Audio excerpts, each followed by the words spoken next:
Assalamualaikum warahmatullahi wabarakatuh. Perkenalkan, nama saya Irfan Ramadan, NIM 2087128. Baiklah, saya akan menjelaskan tentang UTS anatomi fisiologi. Yang pertama yaitu anatomi fisiologi sel.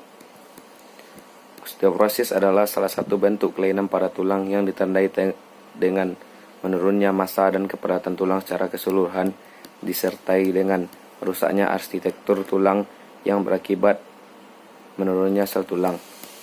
Sel yang berperan dalam membentuk tulang adalah osteoblast dan sel yang berperan menyerap tulang adalah osteoklas. Trikoma adalah rambut-rambut yang tumbuh dari sel-sel epidermis dengan bentuk susunan serta bentuknya bervariasi. Selain trikoma, pada epidermis juga ditemukan stomata. Stomata merupakan celah dalam epidermis yang dibatasi oleh dua epidermis yang khususnya yakni sel penutup. Hipertrofi adalah peningkatan ukuran sel-sel, berbeda dari hiperplasia otot yang berarti pembentukan sel-sel otot baru. Rangsangan hipertrofi akibat pengaruh latihan fisik mengakibatkan segalanya. Rangsangan bisa meningkatkan volume sel-sel otot.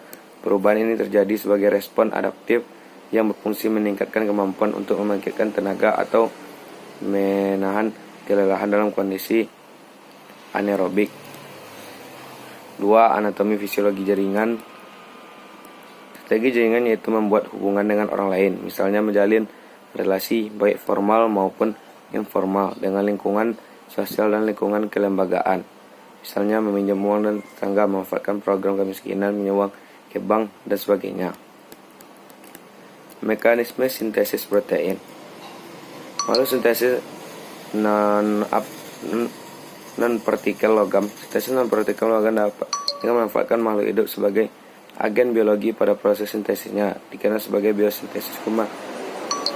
Kelebihan utama proses biosintesis dibandingkan dengan proses kimiawi dan fisika adalah dari segi prosesnya yang sederhana dan minim dalam penggunaan bahan kimia anorganik yang berbahaya. Protein merupakan salah satu unsur yang paling penting dibutuhkan manusia untuk menghasilkan tenaga dan untuk pertumbuhan.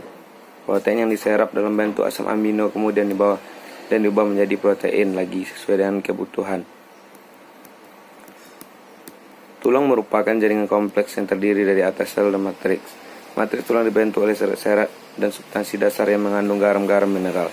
Massa dan tabel tulang setiap saat selalu mengalami dinamika penambahan dan pengurangan melalui proses remodeling.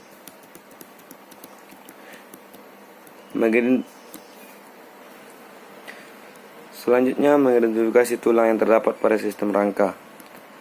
Mengidentifikasi cedera olahraga. Sering cedera tersebut kemungkinan disebabkan oleh rendahnya pengetahuan atau jenis cedera yang dialami. Contohnya saja jenis cedera yang dialami oleh para atlet taekwondo, yaitu 1. Sprain. Penyebab cedera ini adalah kurangnya warming up atau pemanasan.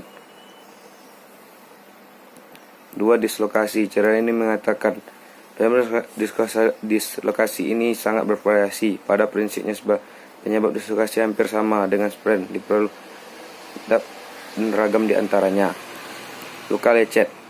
Cedera ini terlihat juga bermacam-macam di antaranya karena terjatuh dan tendangan atau pukulan. Kram adalah penyebab cedera, yaitu beban latihan yang berlebihan atau overtraining. Hemtom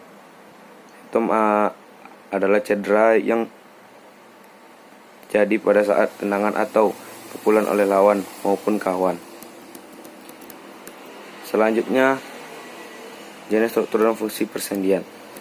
Jenis fungsi kelentukan merupakan salah satu komponen kondisi fisik yang sangat penting untuk dipertimbangkan dalam satu gerak, terutama sekali yang menyangkut kapasitas fungsional suatu persendian dan keluasan gerak. Kelentukan pinggang dibutuhkan pada menekuk pinggang di fase awal gerakan start renang gaya bebas. Sehingga apabila tubuh perenang memiliki kelentukan pinggang yang bagus, maka perenang tersebut akan memiliki kemampuan start yang bagus pula daripada perenang yang memiliki kelentukan pinggang yang kurang baik. Selanjutnya, struktur dan klasifikasi otot pada manusia. Setiap manusia memiliki gaya berjalan yang berbeda. Perbedaan ini disebabkan karena oleh struktur tulang komposisi otot tungkai yang melengkapinya. Pada saat otot berkontraksi, maka otot akan mengeluarkan potensial listrik dengan besaran magnitudo tertentu. Dan pada saat otot berelaksasi, maka potensial listrik akan berkurang secara berkala. Selanjutnya, mekanisme kontraksi otot. Secara mekanisme kontraksi otot adalah terjadinya sliding filament, sedangkan rangkaian proses kontraksi secara merupakan adanya rangsangan dari otak melalui akson neuron motorik tersebut ke otot. Acetylcholine yang berada di spinatic goiter akan memberikan dengan reseptornya pada skoloma, sehingga terjadi depresi membran dan menimbulkan potensi aksi sel otot rangka serta menyebabkan ion natrium dan kalium keluar. Potensial aksi yang disebarkan dari membran sel akan diteruskan melalui tubulus, selanjutnya merangsang terminal sister. Sel otot juga berfungsi juga dapat dirangsang secara kimiawi, listrik dan mekanik untuk membagikan potensi aksi yang dihantarkan sepanjang membran sel. Selanjutnya, struktur dan klasifikasi sistem saraf.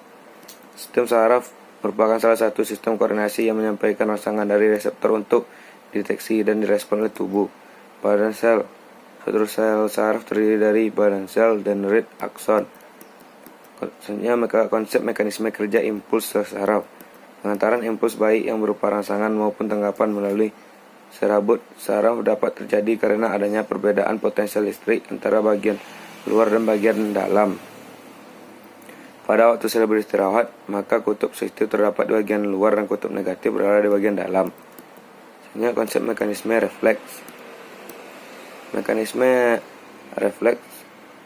Perubahan mekanisme refleks bereseptor mungkin dapat menerangkan adanya variabilitas tekanan darah yang terlihat pada pemantauan terus-menerus. Penurunan sensitivitas bereseptor juga menyebabkan kegagalan refleks. Selanjutnya, mekanisme sistem sensori. Saraf sensori berfungsi menyalurkan informasi yang berasal dari organ reseptor. Mekanisme pengantaran informasi antara reseptor dengan sistem saraf pusat terjadi melalui proses pengantaran impuls dengan kode irama dan frekuensi tertentu. Sekian dari saya. Assalamualaikum warahmatullahi wabarakatuh.